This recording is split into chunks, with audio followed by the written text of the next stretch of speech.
Well, hello, folks. I'm L.A. Little, and this is your weekly NeoTA Wrap. When we take a look at these markets, we do it from a neoclassical perspective each time, asking ourselves what happened last week. What does it tell us about the coming ones? Do this show every Sunday evening, broadcast at or before 10 o'clock Eastern Time. It's archived on YouTube. It's under the channel L.A. Little on the weekly broadcast. We try to take a little bit broader perspective and see what is happening in these markets and what it might tell us about what's coming. As we glance back to Friday, we had a pretty rough day. All the indexes sell off, down percent, almost 2% on the NDX. Russell was the leader in terms of how far it went, and that's because it was coming into support faster than the others and had gone out previously quite a bit more. Elsewhere, there wasn't much up other than the dollar. The dollar gained strength again. If we look at the weekly numbers, huge downdraft last week, anywhere from about 4.5% down to about 3.5%. As far as what these markets look like, we start with the SP 500, and I've got it on a daily chart to start. And if you remember, we were talking about a particular area here on the Thursday broadcast as to where we expected support to come in. It was really off this bar into the top of that swing point high, which actually corresponded to the low here. That's what it did, came right into that area. That was the area we talked about Thursday night. 2022 was the low, 2021 88 was this low.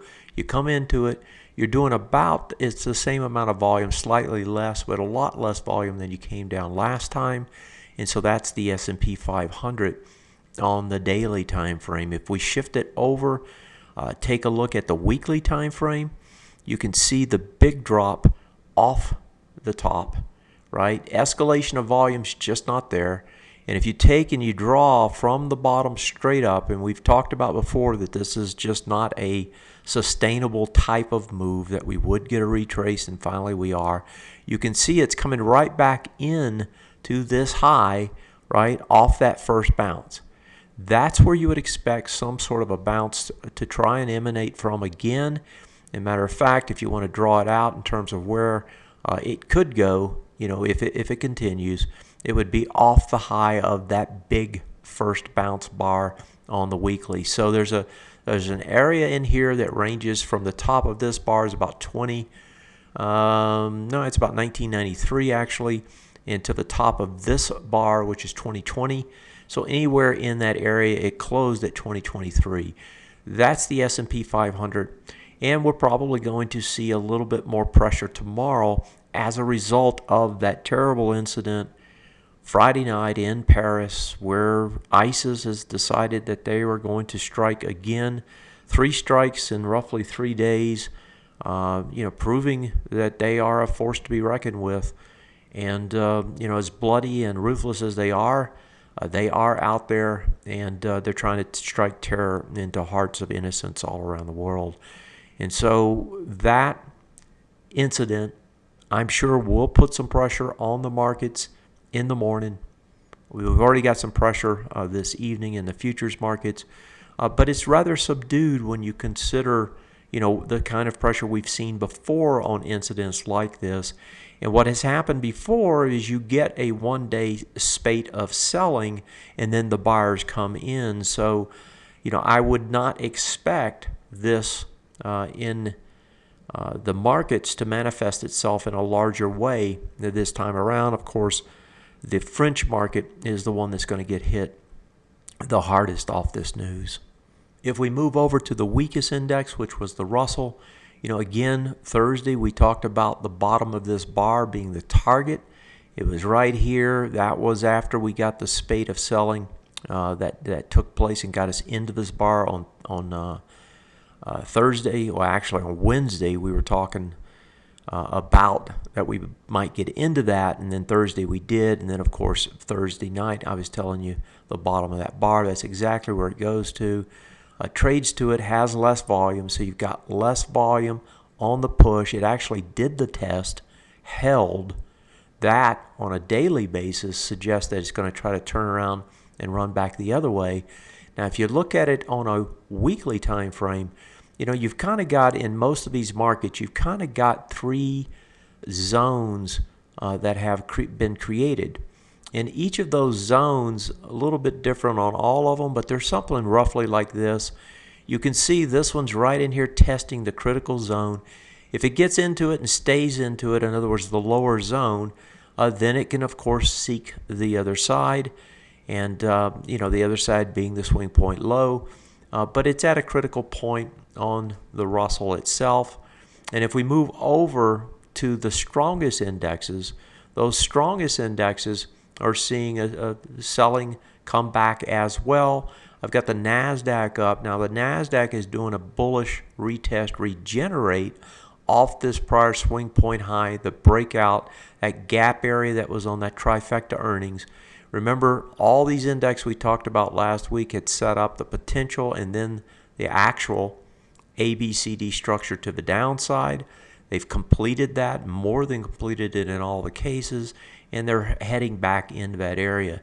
As they come down into this area, I suspect getting under this on the Nasdaq is going to be hard to do. If you look at it on the weekly, you traded up above, the bearish retest regens, and so this market's already told us that even though it was this way for a while, kind of starting to flat out, and then you got the big downdraft, right?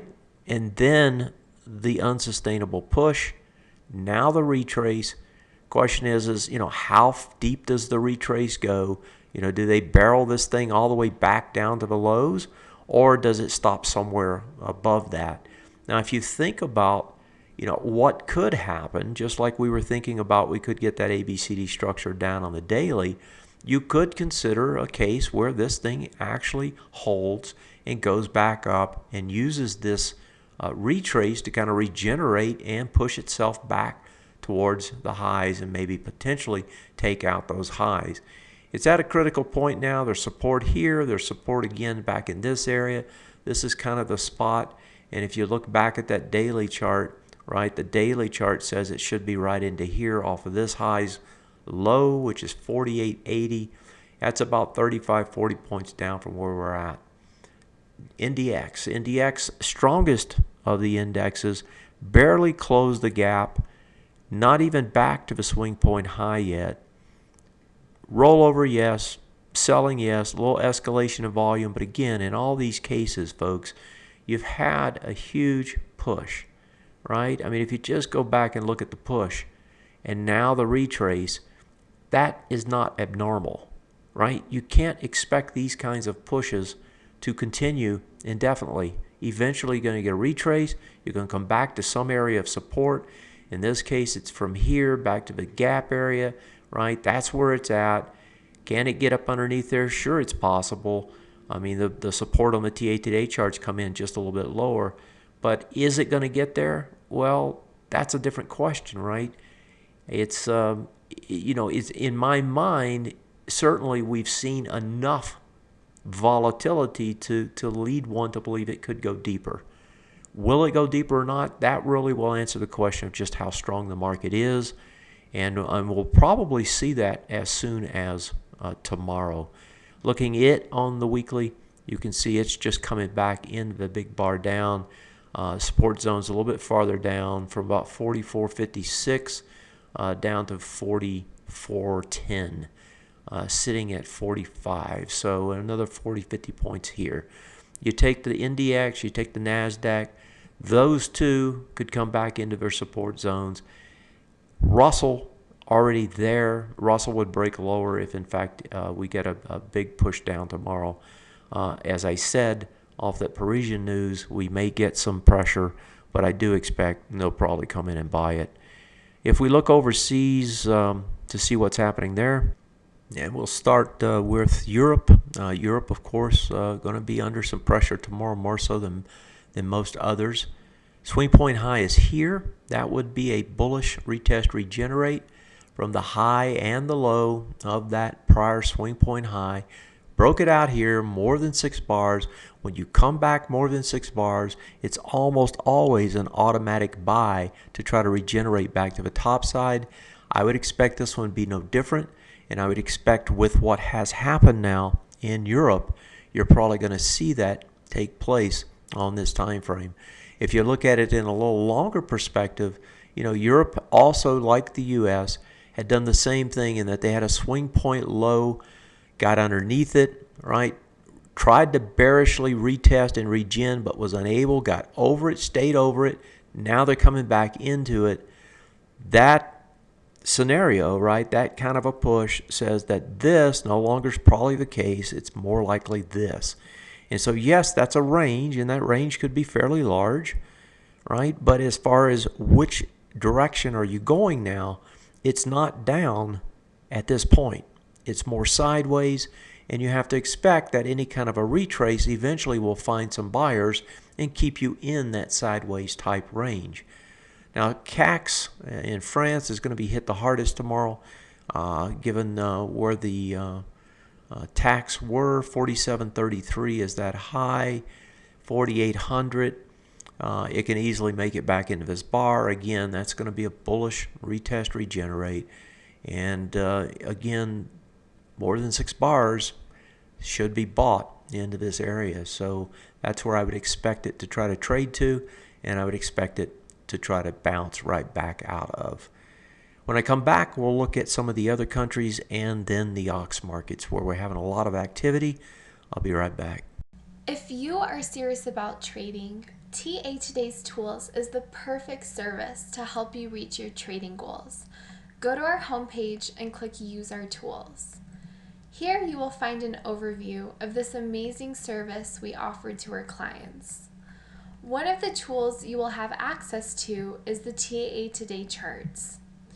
These charts visually map all the neoclassical concepts that LA writes and teaches about, and is the perfect charting service for neoclassical traders.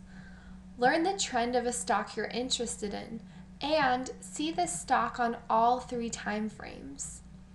To get started with a free 2-week trial, go to our homepage, click Use Our Tools, and then click the free trial button. So as we come back here, let's pop in and look at the dollar. The dollar, of course, has been strong. You saw a big push up. Top of the prior week was 25.87. This past week was 25.91. You did a lot more volume. Tells me the dollar's going to try to push higher. Swing point high over here, 25.90. You closed underneath it, but you attack it with volume. I expect it's going to get over that swing point high this week and try to hold it. And then once you get over that, folks, there's really nothing else up there other than the highs. So if you take the ranges, look at the ranges, right, that it developed, and there's something like that. Those ranges, you're in the top part of this range. You're going to try to get to the other side, and that is the highs of that first leg up. Now consolidation. Expectation is you'll see another leg eventually take place. And so if you look at it on a monthly time frame, you can see the big escalation, sideways congestion, eventually expecting this thing to run farther back to the upside. Now, the reason I bring that up is if you go back to any of the commodity markets or emerging markets, you're going to see a lot of pressure on those equities. I've got weekly charts up here as we flip through them. Here's the all ordinaries, again, getting hit on the dollar strength and the weakness that's causing in the commodity space. Here's the Sensex emerging market getting hit. If you look at Brazil, now Brazil has its own host of problems, but Brazil can't lift. If we move over to, say, a more mature market like Hong Kong, still in the emerging space, still can't lift. If we look at Shanghai, Shanghai actually had a pretty good run up there, got up towards the highs, got into this the big bar down. Shanghai's probably going to try to retrace, but Shanghai doesn't look all that bad. And then look at Taipei. Taipei comes off, big move down, big bounce. Now you come off. And if you looked at all those, and I didn't point them out along the way, all of those came back to do bearish retest. And now they all came back and are trying to regenerate back to the downside. Now, given the strength in the rest of the world, I would expect you're going to get some sort of sideways development right off of this. Maybe it's in this zone up here, from there to there. but I don't expect these things are going to just run back higher. Maybe they'll set up some sort of an ABCD structure, but they're going to be sideways for a while, and until they can get over their bearish retest regenerates, they're still telling us the direction is this way, not that way, which is what we're talking about elsewhere in the world. Moving over to the OX markets. Now, I already pointed out the dollar, the strength there, and what that impact has. If we just look at the EEM ETF, which gives us a pretty good feel of what's going on in the emerging markets, back into the big bar off the bottom, into it. If you stay in there another bar, it's going to try to seek the bottom. That's going to press back down. There's a lot of pressure on this market.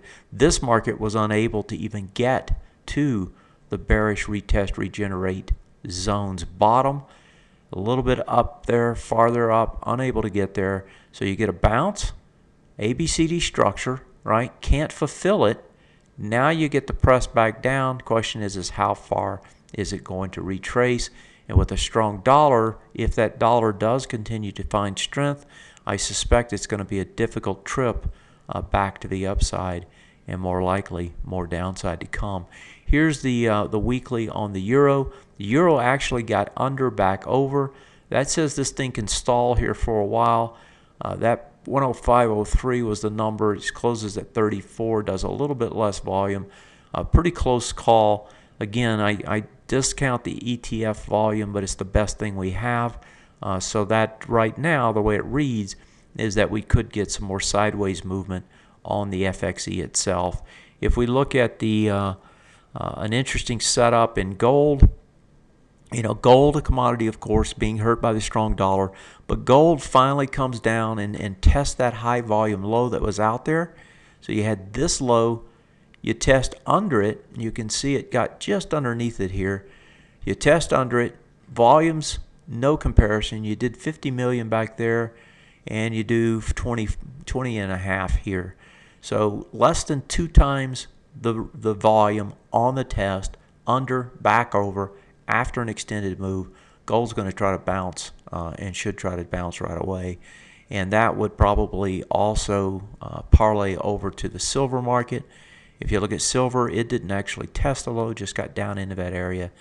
So silver also probably will bounce. One of the things that everybody thinks is that when the market's weak, the bonds are going to go up. Well, folks, I think it's a little bit different story. Bonds are going to be pressured as a result of the Fed's normalization policy. And so what used to be a push up on equity weakness no longer is much of a push up on equity weakness. You actually saw bonds sell off with the market the past, you saw bonds not bounce very much with this market and are down quite a bit from where they were just 2 weeks ago. Look at the structure on bonds, right? Bonds cannot lift. Each lift gets sold, and it's been that way for a while. Down here, making new lows. They did hold for now, so you're going to need some sideways movement, but these look to go lower still on a longer term time frame. And let me see, the other thing I wanted to bring up is in the sectors. So I'm going to pop into those. What we saw last week in some of these sectors was some breaks on the downside in terms of the daily charts. So if I bring up the daily charts, some of these sectors started to break the swing point lows that were out there. I believe energy did it. I know financials did it. Actually, energy didn't do it. They came close. The financials did it on a short-term time frame. So here's the financials. Let me grab the financials. I got gold up again. And you can see that low was 24.05. Closes at 23.92. So you get a break, change of trend. Now, a lot of times you'll get a bounce right out of that on a trend transition. But the point is that on a short-term basis, right, those strength moves that had been taking place have turned sideways on this short-term time frame, and that's a reflection of the weakness, of course, that we saw this past week. So I'll be watching these to see how they trade now once they've transitioned a trend. XLK is another one that did the same thing. and there's like 3 or 4 of them. Another one that had been very strong and lost its footing was the XLY. Big move, breaks a swing point low, volume escalating, big move down on Friday as we had retail sales weak, and there's worries that the retail is not going to do nearly as well coming Christmas season. So that's a good picture of what's happening as far as what do we think is going to take place this week as a result. I suspect you're going to see some sort of a bounce this week off of all this weakness the prior week. Question is what does that bounce look like? If we look at the index again, the one I would be most interested in to watch initially, just like we watched the Russell last week to see what it would do because it held probably the keys to what was going to happen. I think the Nasdaq is the one to watch this week, and that retest, regenerate, that bottom of the zone is critical. If you can't hold it in there, if you get under here for a couple bars, then we've really got some problems on a short-term basis, right, on a daily time frame. And it would still be bullish on a longer-term time frame, intermediate, even if you had the big move back down, right? You still could set up the ABCD structure. But, if you're trading this market, you got to be looking at it and saying, okay, is this key area going to fold or not? If it does, we're going to get a deeper retrace.